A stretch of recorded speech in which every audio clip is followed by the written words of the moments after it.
પ્રસંગ 35 જામનગર કાષ્ઠ મૌન. પ્રવૃત્તિઓનો વિસ્તાર વધતો જતો જોઈને પૂજ્યશ્રીએ લાંબા સમય માટે કાષ્ઠ મૌન લેવાનો વિચાર કર્યો ને સૌ ભક્તોને પોતાની એ ઈચ્છા જણાવી. લાંબી અવધિ સાંભળી બધા વ્યાકુળ થઈ ગયા, પરંતુ પૂજ્યશ્રી પોતાના નિર્ણયમાં અડગ રહ્યા. ત્યારે જમનાદાસભાઈએ જામનગરમાં આવેલી પોતાની વાડીમાં બધો બંદોબસ્ત કરી આપવાનું કહ્યું. સને 1954નો રામનવમી ઉત્સવ ચિત્રકૂટમાં ઉજવીને તેઓ શ્રીએ ભગવાન શ્રી રામ સમક્ષ કાષ્ઠ મૌન તપમાં બેસવાની આજ્ઞા લેવા પ્રાર્થના કરી. ત્યાર પછી હનુમાન જયંતીને દિવસે વહેલી સવારે જામનગર પધાર્યા. વાડીમાં એક બેઠા ઘાટની કુટિયા હતી.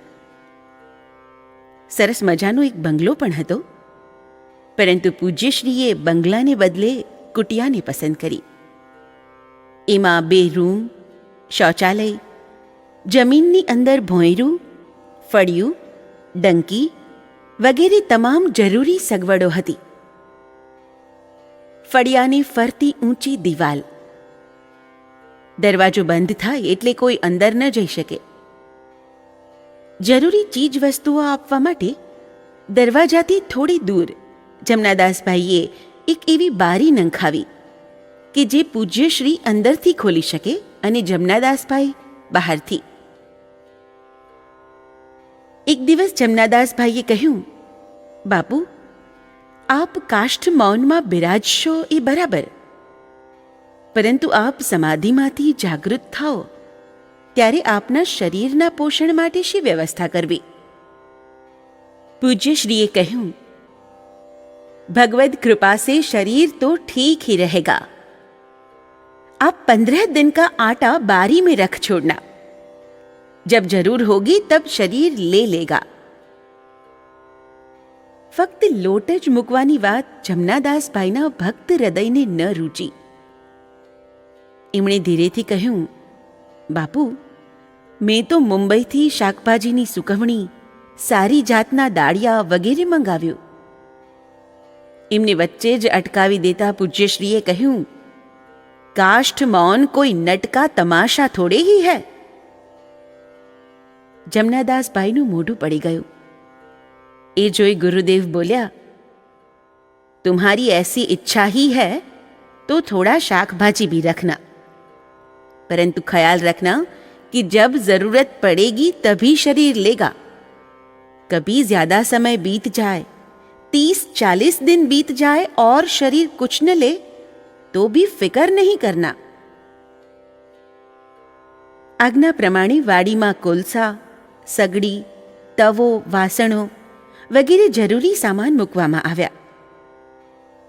તૈયારી થઈ ગયા બાદ જમનાદાસભાઈએ પૂજ્યશ્રીનો લેખિત સંદેશો ભક્તો સમક્ષ વાંચી સંભળાવ્યો. आप सब यद्यपि स्नेह का त्याग नहीं कर सकते, पर यह जो निश्चय किया है उसमें आनंद मानकर सदैव ईश्वर निमित्त भजन करे.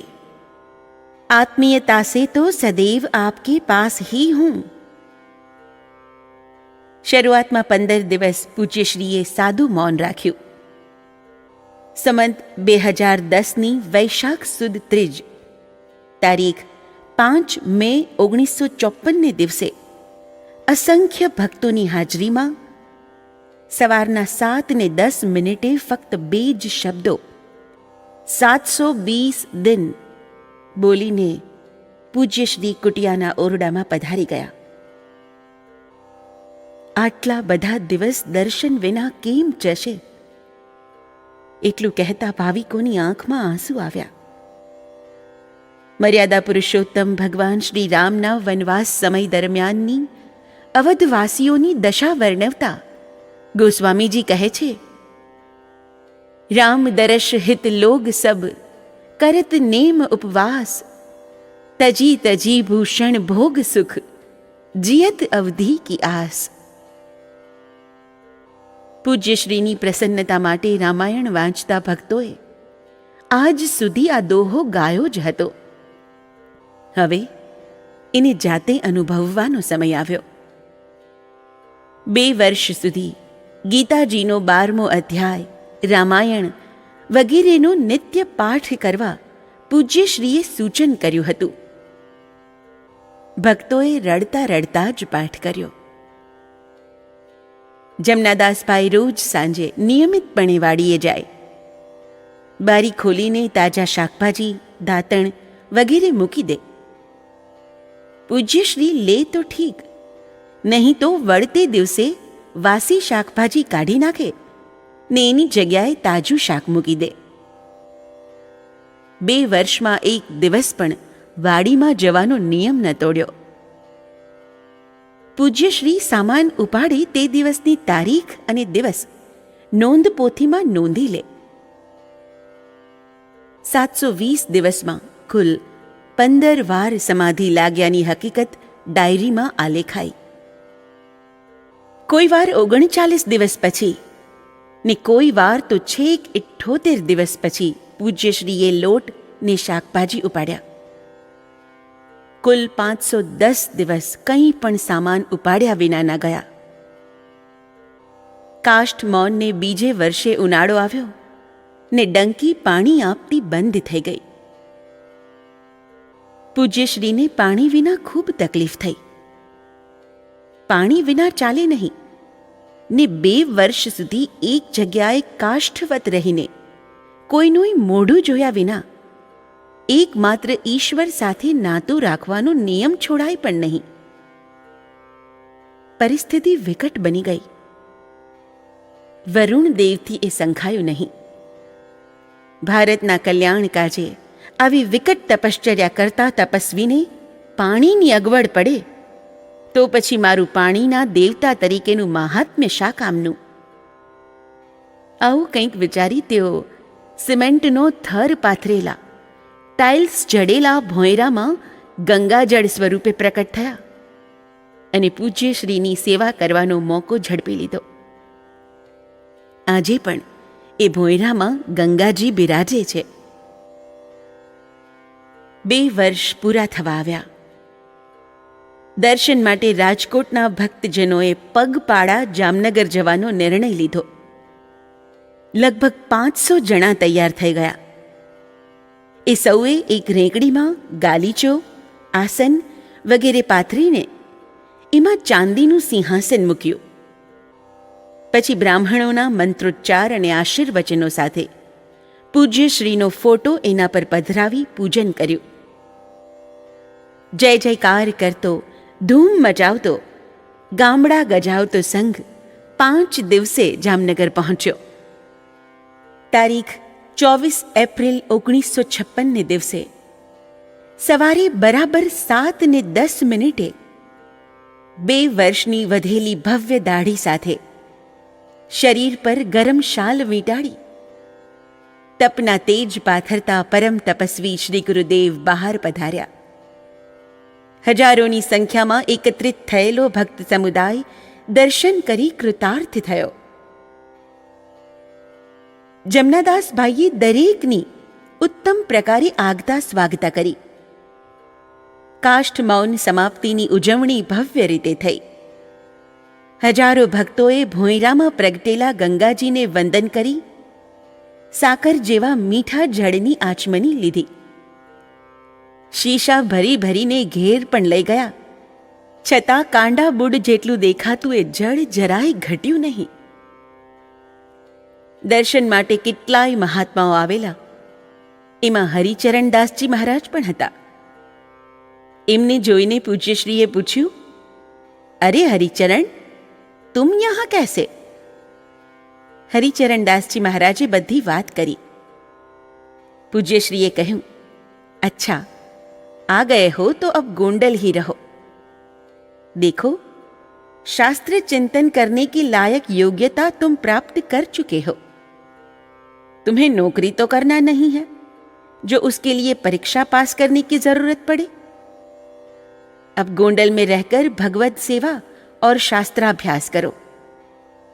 मैं कहता हूं वैसा करने में ही तुम्हारा कल्याण है. હરિચરણદાસજી મહારાજે કહ્યું, જે આજ્ઞા હોય તે સ્વીકાર્ય છે. કાષ્ઠ મૌનમાંથી ઉઠ્યા પછી સૌરાષ્ટ્રમાં ભ્રમણ કરીને પૂજ્ય શ્રી વિરક્ત અને ગૃહસ્થ ભક્તો સાથે ચિત્રકૂટ જવા રવાના થયા. પૂજ્ય શ્રી ચિત્રકૂટ પધાર્યા ત્યાર પછી રાજકોટના દરબાર સાહેબે હરવા ફરવામાં એમને સગવડ રહે એટલા માટે એક મોટર ત્યાં મોકલાવી. ચિત્રકૂટનો પ્રોગ્રામ પતી ગયા બાદ જનાર્દન દાસજી મહારાજને સ્થાનના વહીવટની જવાબદારી સોંપીને પૂજ્યશ્રીએ નીકળવાની તૈયારી કરી. હરિચરણદાસજી મહારાજને બોલાવીને કહ્યું, ચલો હરિચરણ, અભી યહાં સે નિકલ જાના હૈ. હરિચરણદાસજીએ સામો સવાલ પૂછ્યો, અત્યારે? સાંજ તો પડી ગઈ છે. तुम कुछ नहीं जानते हो, मैं कहूं वैसा करो. सामान बांधीने तैयार થઈ ગયા. ત્યાંથી ચાલીને 2 માઇલ દૂર સીતાપુર, જ્યાં મોટર પડી હતી, ગયા. રસ્તામાં પૂજ્યશ્રીએ કહ્યું, जानते हो हम इस वक्त क्यों निकले? कल दिन को 3 बजे इतनी बारिश होगी कि कच्चे पुल सब टूट जाएंगे. यदि कल निकलते तो अपनी गाड़ी इस रास्ते से नहीं निकल सकती थी. कल 3 बजे के पहले हमें झांसी तक पहुंच जाना चाहिए. बीजे दिवसे सवारे 10 वाग्ये बेतवा नदीने किनारे पहुंच्या. ત્યાં ચોમાસામાં મોટરને નૌકામાં ચડાવીએ ત્યારે નદી પાર ઉતરી શકાય. પાર ઉતરવામાં ખૂબ સમય લાગ્યો ને ઝાંસી સુધી પહોંચતા બરાબર 3 વાગ્યા. ઝાંસીથી આગળ ચાલ્યા કે તરત મુશળધાર વરસાદ તૂટી પડ્યો. એટલો વરસ્યો કે પાક્કી સડક પર પણ ગોઠણભર પાણી ભરાઈ ગયું. ત્રીજે દિવસે સવારે ઉજ્જૈન પહોંચ્યા. ત્યાંથી હરિચરણદાસજી મહારાજને ગુરુ પૂર્ણિમા ઉત્સવની તૈયારી કરવા ગોંડલ મોકલાવીને પૂજ્યશ્રી એકલા એકાંતમાં પધાર્યા. નિશ્ચિત સમય આવતા તેઓ શ્રી ઉત્સવ પ્રસંગે ગોંડલ આવ્યા ને ઉત્સવને દિવસે સવારે સ્વહસ્તે નિજ મંદિરના શ્રી ઠાકોરજીનું પૂજન, અર્ચન, શૃંગાર વગેરે કર્યા. ત્યાંથી પછી જામનગર ગયા. संत जगत में सो सुखी, मैं मेरे को त्याग. नारायण गोविंद पद दृढ़ राखत अनुराग. सर्वे त्रह सुखिनः सन्तु, सर्वे सन्तु निरामयाः, सर्वे भद्राणि पश्यन्तु, मा कश्चिद् दुःखमाप्नुयात्. जय गुरुदेव, जय सिया राम.